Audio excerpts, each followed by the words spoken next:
Bart Roselli. We're Jersey tomatoes.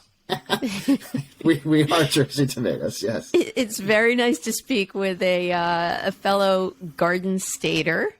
And it's nice to see you. I don't usually record video at the same time, but we're going to experiment with that. And if I get too chicken, then a lot of you will only hear this. So, but thanks to Riverside FM for enabling this effort with video and audio with our recording. Yay. Great. That's awesome. So back to Jersey, you even went to college in my backyard. Rider? Mm-hmm. You went to Rider, right? I went to Rider for my undergrad, the Princeton of down the street. And I was in Princeton and I was down the street. I lived in both towns. I mean, if we only knew. Yes, that's right. And then you followed me. Actually, I preceded you to California. We got the heck out of Jersey. But you stayed and I came back. Yeah. Yeah. I mean, I went after college and moved to South Jersey. Couldn't find a good job at that time, ironically enough. So I was like, oh, what's the next best thing? Go back to graduate school. So I went to Temple and lived in South Jersey there and kind of started my marketing career doing some internships, which are a nice slice of humble pie. After you have a graduate degree, you're like, I need to start paying off loans, please. Like, give me a paying job. But yes, then kind of just migrated west, got the opportunity, knew it was the right thing to do. And within 3 weeks, I was over here at, which was originally ROI Media, is now Veritone. Oh, I didn't realize that, because I did click on the little link on ROI Media and LinkedIn and it didn't work. So it's Veritone. And I get the little anagram of the ROI in there too. Mm-hmm. Mm-hmm. All right. Well, I'm going to do a little intro and then we'll come right back and we'll dive into the details. But this is episode 41 of Insider Interviews with me, E.B. Moss, and I always try to give you the insider scoop on the business of media, marketing and advertising, and kind of humanize executives like Bart Roselli, although he's very human. He doesn't need any humanizing. But in a nutshell, he is the SVP Growth for VeritoneOne, which he'll explain the difference of. And he previously held the role of VP Strategy and VP Media Operations. They can't get rid of him. He keeps rising and rising. So thanks for listening. And if you like what we talk about, feel free to buy me a coffee at www.buymeacoffee.com/mossappeal. Yeah, okay. My commercial work is done here. Bart, back to you. Yes. So I wanted to ask, I joked about that in the introduction, but you've been at VeritoneOne a long time. Can you tell us what the company is and what the two divisions are? Sure. So, Veritone is our parent company, which is publicly traded for our artificial intelligence and platform and software. So it was created to help super serve the agency side of the business, which is VeritoneOne, with recording and transcribing spoken audio. So you can make it digestible, search the content, contextual relevance, better on compliance and things to super serve clients. And, our brilliant founders and everybody basically just morphed it. Now there's facial recognition, there's attribute. We sell our technology to all of the key networks to help them with, searching and pulling air checks and logs, understanding attribution, and just different things to streamline their workflows and utilize artificial intelligence to basically maximize the efficiency of their business. And it's kind of just skyrocketed from there. And the VeritoneOne side is specifically the agency focus, which was originally ROI Media. Okay. That reminds me, because we did have someone speak on Nat P's Content Cast, which I produced, about Marvel AI. And that is one of your divisions too. And I'm sort of obsessed with the news around deep fakes these days. So remind me to ask you about that or volunteer it as we get into some of the techier details of things. But what a comprehensive company. And you've been there how long now? Just over 10 years now. Wow. I have pants older than that. But so how has the company evolved as, I guess, marketing has evolved? And where do you see the differences? What had to happen, I guess, from ROI Media to this? Sure. I mean, ROI Media, company's was in existence for, 15 plus years, dating back to our original first client, LegalZoom. And it was primarily around radio. We were experts in radio and audio. And that was satellite, national radio, local radio endorsements, everything around that. And we just kind of followed the trends. We knew things were changing. We were heavily involved in the outset of podcasts. From the very beginning, we said, there's something here. We need to be all over this, understand the ecosystem, help drive the thought leadership for it moving forward, because we knew the on-demand nature of how people basically are starting to live and consume media. Mm-hmm. It was just a home run, and we were seeing results. And that's what our goal is to drive for any of our clients. So we go where the results are, and it just started to continue to evolve. So as we became more predominant and expanded out our sphere of influence, we are now in podcast, radio, YouTube, digital streaming like Spotify, Pandora, etc. And then also in social. So the sphere of influence, as it grew for influencers across not just one distribution platform, but now they might have a radio show, they might have a podcast show, they might have YouTube, or the repurposing on one but distributing on the other, is people consume media differently. And what we all grew up with, like EB, like traditional radio and in your cars, like everything continues to evolve and morph, and people are now, their attention is diversified. So you need to be there at the right place and time, how it works in accordance with your demographic for that target client, and align them with the right channel distribution, because it's not a one size fits all anymore. It used to be radio, print, and TV. And again, digital started to evolve. Now you have tracking elements. You have, now we're moving towards cookieless types things that you're seeing out there in the space. So the marketing has completely evolved. And I think that's honestly the most exciting thing for somebody such as myself coming in like 16, 17 years ago. It was, hey, you're coming into traditional media that people are experts and have been in for 30, 40 plus years. But now we get to be and start driving the leadership on what is it evolving to, and how do you work in this new environment that has multi-touch points so that you can create that frequency. So when they start to hear it, that 3, 4, 5 times that we're creating that engagement, and we just be able to sure to quantify the value of the channels we're investing in. Yeah. Well, you had a lot of things that resonated with me. One at the beginning about repurposing content and needing to be everywhere. And that, of course, is, you're a man after my own heart, talking about that. That's most of what I do. And then also at the end, talking about, what was the last thing you said? Well, just about like quantifying the value of the channels you're investing in. We all know that there's first touch, there's last touch. And the one thing we all know is it's not a black and white science. But as you get smarter and we introduce new digital tracking components, we're pretty smart. We understand where the dollars are going. And all a client or business wants to understand is, I spent how much, what's the value am I getting back for it? So I can determine what part of my portfolio mix it warrants. And you also talked about the number of times, the repetition, that factor. And I remember back in the day when I was selling local radio, we would talk about, we'd be in the office and we would hear that same spot over and over. And we had to explain to our customers that, by the time that we in the office start to get sick of it at the radio station, that's all we're listening to, that's about the time that the customer may have heard it for the first or second time, in that old rule of 3. And so the repetition factor, the cross-platform factor, the repurposing appropriate to the different medium, love all of that. So you guys are really, you're kind of the Mac Daddy of all of this. It's great. How's your infrastructure, the back end? I mean, you must have some pretty big servers, my friend.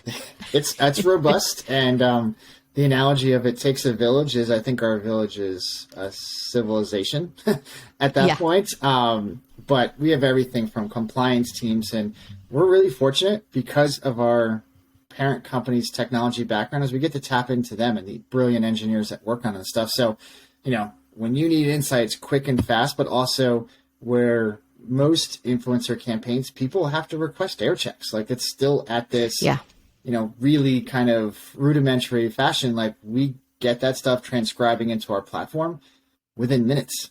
So we know, and from a brand safety perspective nowadays, which we all know is very, very top of mind with social media, et cetera, is we can help minimize some of that noise, or at least be able to monitor and devise the right type of plan to accommodate.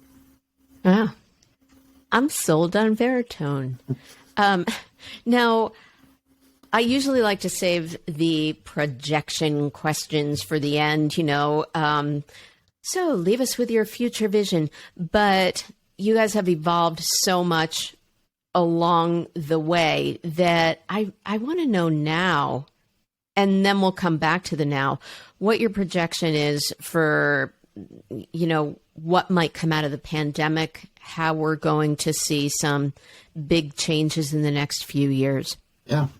I mean, what's interesting is, and the CV is, there's always been this constant trend, like new things. I mean, think about linear TV is starting not to necessarily become obsolete, but it's definitely shifting. Like you have so many OTT services. If you see one more commercial about Paramount Plus, this bundle, blah, blah, blah, like it's just trying to, target the people and where they're at. And it's just the way people consume media is not what it was 5 years ago, 10 years ago. I mean, it's honestly like you and I can say that, like, it's amazing, like how dramatically different it is. And for, from an excitement perspective for people looking at in the field is you're getting into the field, like on this growth trajectory in terms of change. So you can start to be part of it as like, hey, if you're in podcasts, YouTube, etc., like these channels are constantly growing and evolving, and you get to grow and evolve with it, as opposed to hearing how it's always been done and kind of passing that tutelage down. You're getting to start to have your hands in the mix and create that. So the pandemic, all it really did was kind of accelerate trends that we were already seeing. So we knew people were consuming podcasts predominantly at home. Well, you get stuck at home for a pandemic, that's going to continue to kind of increase. And I think it goes to like the on-demand element is people just like our attention spans are less than what they used to be. You can't capture somebody within 20 to 30 seconds. Like they're going elsewhere. And or can you do it in accordance with their fast-paced lives? People's schools and education, like how people, get their education is very different than what it traditionally used to be. So people get homeschooled, people do stuff online. Like the pandemic just said, okay, we already know this is going this direction. Like, let's really just light a match to it, push it even further in terms of pouring gasoline on the fire. And now you have the digital media and streaming ecosystem growing by 30+%. Podcast was already in that direction. You now have people consuming YouTube for their podcasts in terms of discovery. Right. A lot. So that was like, 18% of people are now kind of consuming and looking through it for YouTube. And that's an interesting stat to think like, oh, it's visual medium, etc. But it's the connection with and also staying on one screen, I would think, too. We're on our screen so much that it's easy to just go over to YouTube to consume your podcasts or your audio. Yep. Yeah. I always like to drop this in, and we're going to talk about the why in a second. But, I'm the editor of a publication called The Continuum, which is intended to create conversation around bridging that divide and bringing brand and demand marketing together. And in our last issue, we had Joe Jackman of Jackman Reinvents do I interviewed him. It's also a podcast, and I could not get it down to less than 2,000 words because everything he had to say about transformation was brilliant. So I encourage you to go there. But the need to, as cliched as it sounds, pivot and not be afraid to embrace change is essential. So it sounds like you guys have really kept up with that. Is there any part of the future that you're afraid of? What do you want to see less of? What do you want to see more of? That's a great question. I mean, the one thing is change is inevitable. We 100% know that. If you're reactive, you're losing. So we always say, like, if you're reading stuff in the trades, you're behind, which means you're not driving it forward. You're reacting. And if you're reacting, you're losing, whether it's share of voice, whether it's creative messaging, things of that nature. So we pride ourselves in kind of pushing that envelope forward. And sure, like, I think with just even interacting with clients, it's definitely changed in the last 5 years where, we were talking about podcasts 5-6 years ago. People are like, podcast, interesting, weird. But now people are coming to us and say, we want to be in podcasts. Like, the buzz term is out there. Everyone knows about it. And they're like, but I know nothing about it. Like, tell us how to do it. And then when they come in, they're like so overwhelmed by how big it is, number one, because it's not capped by affiliate distribution, things of that nature that other traditionals might be, but also understanding like, wow, it seems very simple, but it's also like, how the heck do you navigate hundreds of thousands of shows? We all know that not all of them are monetizable, but we're buying 30,000 unique shows on a monthly basis, and that number's obsolete every single week. And it's just like, wow. When you put it that way.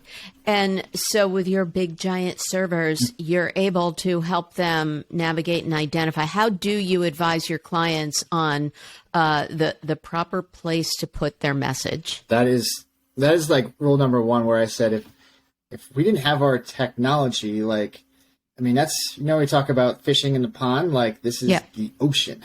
So when they're coming in, because we have our Veritone performance index, so it takes all of our data, like the hundreds of millions of dollars that we have in the data, aggregates it to a variance to goal based on like demographics. So if a client comes in and says, hey, I want to target females 25 to 44, we can pull up targeting based off of that. And we can go, okay, what are the types of shows that have been hitting performance metrics for D2C type companies, so we know that the audience is engaged. But not only just that, is understanding the growth trajectory of shows, because we all know shows can start out with 5,000 downloads, but end up at the end of the year to 100,000. And where does it start to see a point of diminishing returns? And then at that point, do you adjust your strategy in terms of, does it become top of the funnel brand, 5 to 10% of your budget?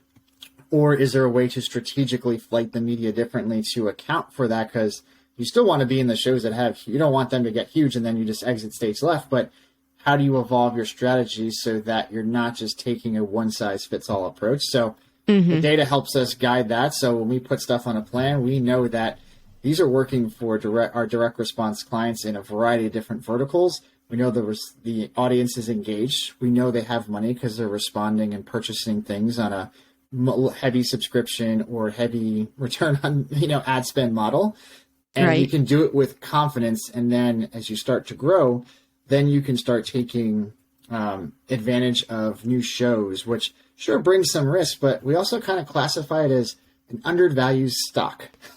So embracing change also. Embracing change, but if you get in a show and it works and it grows, you get to ride that growth, and that's where the magic really happens. So again, you hit on a couple of things. I'm hoping that my little reptilian brain will remember what to come back to. But it reminds me the story about being able to project a show that might take off. That's fascinating to me, because that seems like the secret sauce that everybody wants. And I think back about the old story now, old like 7 years ago, of Serial, the first like really big podcast to hit it, and how they sold sponsorship at such a low CPM because they didn't have any idea that it would take off like it did. And they locked in those contracts, and they were embedded ads because we didn't have digital ad insertion at the time. And so those companies like, what was it, Squarespace or Mack Weldon, whoever got in early, oh my gosh, they ran to the bank. They were embedded in that show for perpetuity. So let's, can you explain, you'll do a better job than I will, the difference between embedded and digitally ad inserted content or ads? Sure. So the industry was built on those embedded ads. which do live in perpetuity, which really helps classify the audio on demand element where, obviously it is more aligned with, that delayed response for things that are not topical like news or certain sports, because something may not be super relevant 6 months from now, but we'll get orders from 6, 9, 12 months, prior. We might not be on a show and we'll still get an order coming through. So people are still engaging with that content, which is powerful because as we know with radio and things, like you have to hit them at least 3 times for them to engage. But once it's gone, where does it go? Like if you're not right there with them, hitting them at that time, that engagement isn't there. Now, it doesn't discount the value of radio because we know it's still the largest reach medium out there. It's not going anywhere. It's been there from the beginning. It'll be there in the end. But it helps you look at podcasts in a different way. So embedded, and nowadays the networks are looking at how do they monetize every single impression. So like Serial they had the embedded ads, but now they sell back catalog. So you can go back and listen to other shows, but you can't do that. Get fresh ads. Right. You get fresh ads. You get things kind of rotating in, where embedded is not going anywhere. That's where the D2C universe helped build podcasts for that, because it works and because you can have response coming in after the ads run longer out.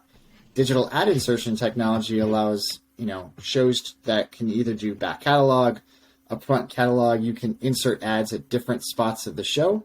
It also helps from like a production perspective, which you can probably speak to more than I can, EB, but like digital ad insertion gives you the ability to go in and out. So it kind of treats it almost like radio in terms of you're listening to it and you're that impression, and once it's gone, it's gone. But then you have to devise different tactics in terms of share of voice. What's your frequency? Is there something you're trying to go at? So you kind of have this frequency share of voice model, but particularly going into Q4 right now, this is where digital ad insertion becomes very beneficial, because you have Black Friday, Cyber Monday, big, huge promotional pushes by clients, and they can't wait 4 or 5 weeks for the response to kind of come in. Way embedded ads typically drive response, and you might want to heavy up in a specific time frame, because once that promotion is done, it's over, right? So digital ad insertion is kind of the inverse of embedded, but it gives you more of a tactical approach, and the networks are adopting it. And it also is going to help with psychographic qualitative targeting as people get more of that first party data. It just starts to build campaigns that the brand side definitely appeals to, because in the end, it's still not one universal standard of tracking. Like a downloader impression, it's still not there. IAB's done a great job with getting it to that 24-hour look back window, whatever, and it'll continue to evolve, but it's still not standardized. So until it's standardized, you still look at things as apples, oranges, and grapefruits a little bit. So if you don't have a database to reference, a $7 CPM might be like, oh, that sounds really appealing, but we'll tell you, like, we might want to pay $25 for this one because this audience responds. CPM is directional from that perspective. So is there a range, though, that, that's the first thing that people will ask, well, how much does it cost? Is there a typical CPM range? Yeah, I mean, there is. And I think if you think about embedded, it's kind of lived in the $20 to $30 range for shows for quite some time. Now, the shows that are more of a niche target, like tech or certain things, they're going to be higher CPMs just because the audience is smaller. But that's a highly qualified audience. Quality over quantity. Exactly, that you're going after. Where dynamic ad insertion is, the industry is starting to realize what we already knew is there's a different valuation for it. In terms of, is the host actually doing the ad? That's a huge difference in terms, is it versus a producer who's reading it? The number of ads that are in rotation, the share of voice you're doing. So dynamic ad insertion, we always find typically, again, can't say it universally, but it's going to be a lower CPM. They should be living in around the $15 range, but it also depends on the show, the talent, everything obviously is very unique from that perspective, but embedded should always typically be fetching that because you have the ability for that drag element or latency. But dynamic ad insertion will be a little bit cheaper. However, that's not the case with really big, key, high-profile shows with celebrities, etc. So it just depends on the shows you're targeting. Like, the most inexpensive way to be ingratiated with a podcast host? Buymeacoffee.com/Moss Appeal.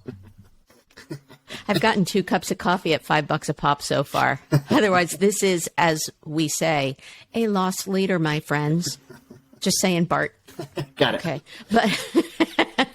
But if we go back, like just in a sort of almost layperson way, and again, putting on the lens or looking at it through the lens of the continuum, it feels like embedded ads are closest to what we would call brand or awareness marketing.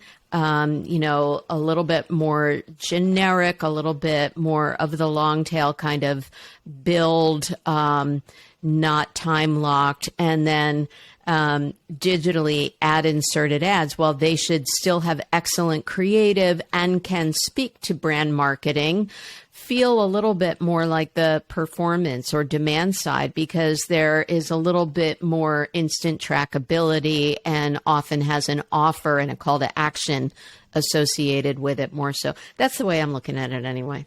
Yeah. Okay. I mean, honestly, you could argue both sides, right? No, say yes. Definitely a little bit of everything. Okay.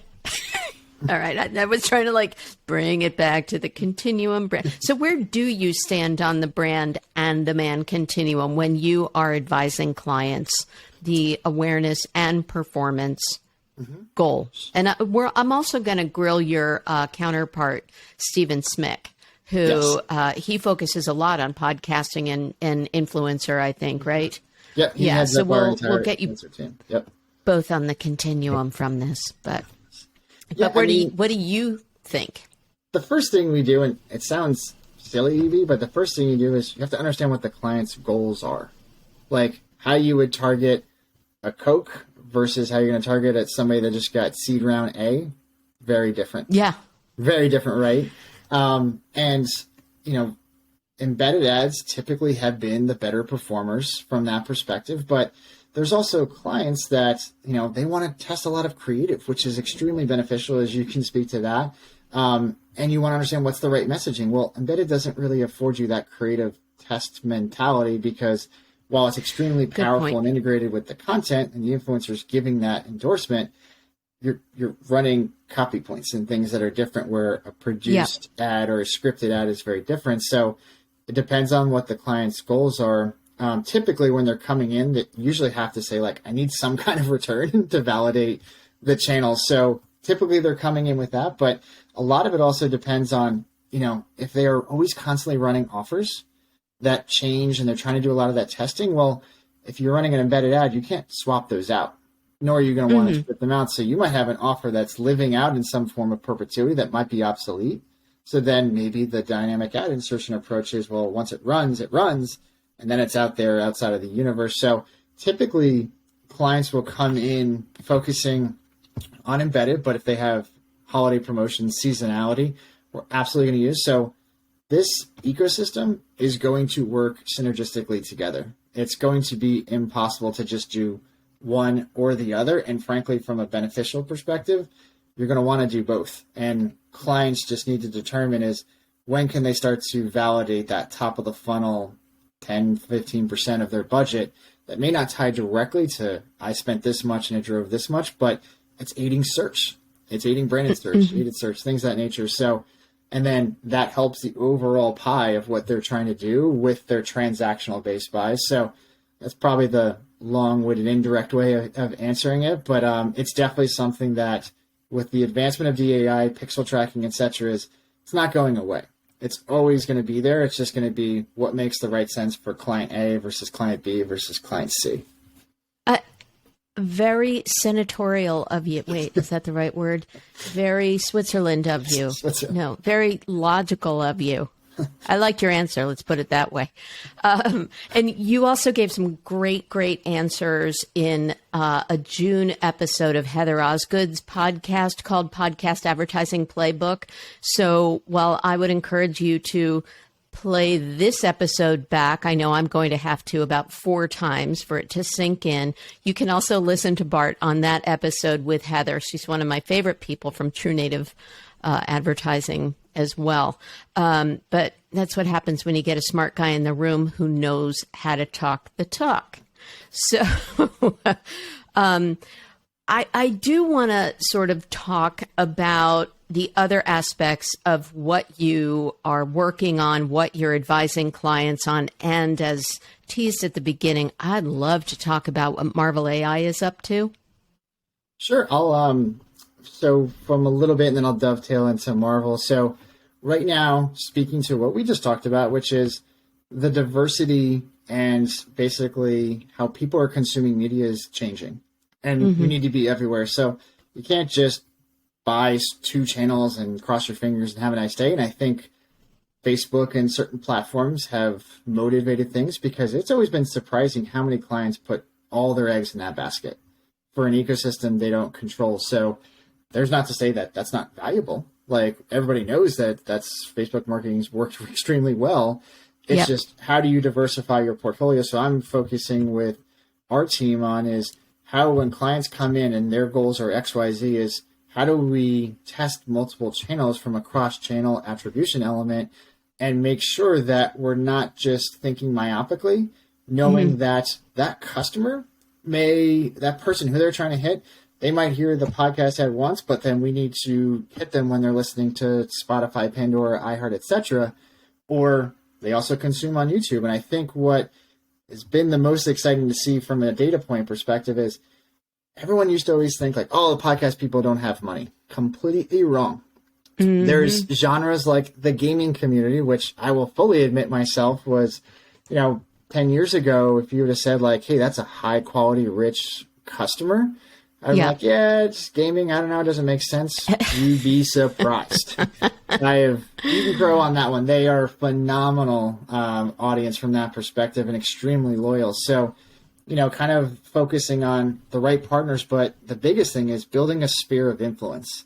So not thinking just one channel focus. And then when you start to layer additional channels, just like, EB is like, it was the old adage of 1 + 1 = 3. So how does 1 + 1 + 1 = 7? Like, how do we create that aiding retention, and not only to build the audience, but you also want to create chatter for a brand from a DTC perspective, because what do people do? Like, if your friends hold you to buy something, you're going to listen to them. So that's the power of influencer marketing. But if that influencer drives that person to respond, and then they're recommending something to somebody else because they heard it on YouTube and that's how they consume their media, there's the win. So from that's great. Transitioning from that to Marvel AI, which is amazing technology, is going to a synthetic voice. So, creating a person's voice. So let's say you would take my voice coming from the Northeast, you run from Jersey. Yes. Speak the Jersey response, which my wife says only comes out when I'm angry. But creating and generating enough audio to run through our technology, and then to able to do text to speech or speech to speech elements. So somebody else on our team could talk into that from a voice to, a speech to speech, and spit it out in my voice, because there's enough audio. I'm petrified. And I know there's good news, bad news to this, but let's keep going with the good news. Yeah. So what it also does is those, whether it's celebrity talents, whether it's the voiceovers, or people that, want their audio and their voice to live on, long after, they're gone. But the flexibility and nimbleness to do it not only accelerates return times, but hey, when we do a lot of founder voiceover spots, like, they don't have time. They're running a company. Like, it's hard to get them to record. But if we have this in this model built out where we can text or speech as you speak into it and spits it out in their voice, you can even apply accents and things. I mean, it is unbelievable technology we're starting to use. Yeah. Also translating into different languages, correct? Correct. Translating into different languages. I love that. So it's a convenience element, but it's also something that where you can like amplify the power of an influencer or a brand ambassador or, a founder. And increase your diverse messaging and your inclusion. Yeah. And let's face it, everybody's traveling a little bit more now as we come out of the pandemic, but people's time has always been really difficult to get somebody dedicated in studio. And if you have a huge national campaign running in a lot of local markets, like they're not going to have like 3-4 hours every single week to dedicate to tags and things of that nature, where we take that element out and still get the power of it out there. Again, with putting watermarks and protection things in place so people know they're being exposed to a synthetic voice. And that's the balance of pushing the technology and growing it, but doing it from an ethical perspective to make sure that everyone is aware of what they're engaging with.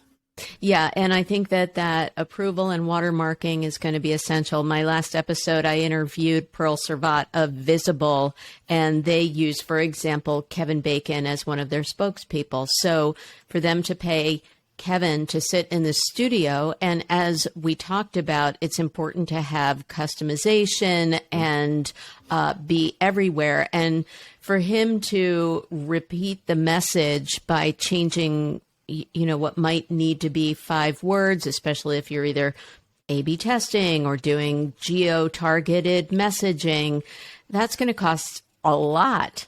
But with his approval to allow that synthetic voice to replicate Kevin Bacon for Visible would be quite an asset. And so that is a standalone offer as part of Veritone. It's offered, yes, division standalone, but we're also providing it to our clients already. And it's in your creative efforts?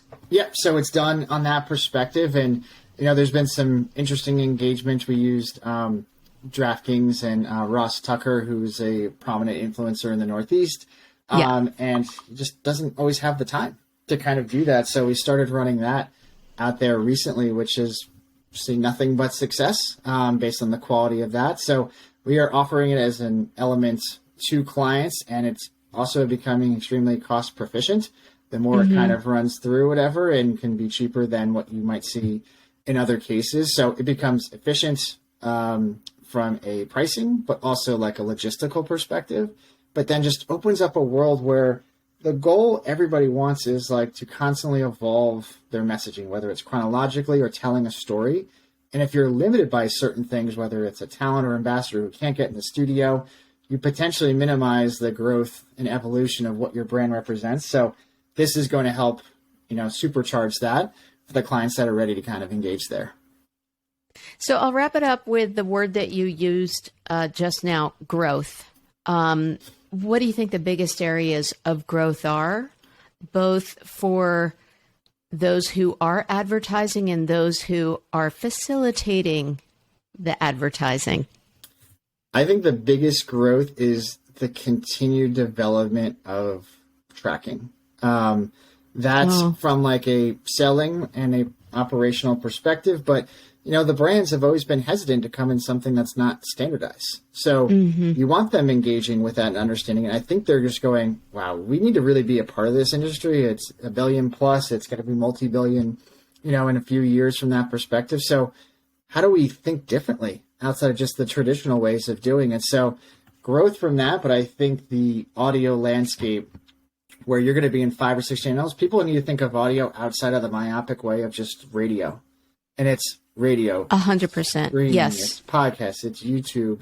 And if you're not thinking that way, you're falling behind in terms of who you're in. You're probably missing a large chunk of your potential customer base. So I think the growth projections is just, you're going to see the portfolio continue to diversify, but you're still going to see those key channels. Radio is going to continue to drive the largest reach and still be something that's hard to match, universally, but you can now have brands interact with the right channels.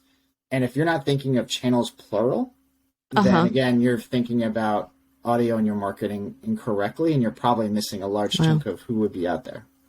Way to bring it full circle, and way to live up to your title. Speaking about growth, Bart Roselli, SVP of Growth for VeritoneOne. Thank you so much for joining me. Thank you so much, EB. It was great to connect with another New Jerseyan from that perspective. I know. And so I'll just wrap it up and say that thanks for listening to Insider Interviews with me, EB Moss. Lots and lots of great guests. I'm super proud to have people like Bart here, and I hope that you'll listen to my back catalog. And Bart, what am I going to tell him? buymeacoffee.com/mossappeal. No. Absolutely. Multiple coffees. If you're happy, I'm happy with the content. Thanks for listening. Thank you.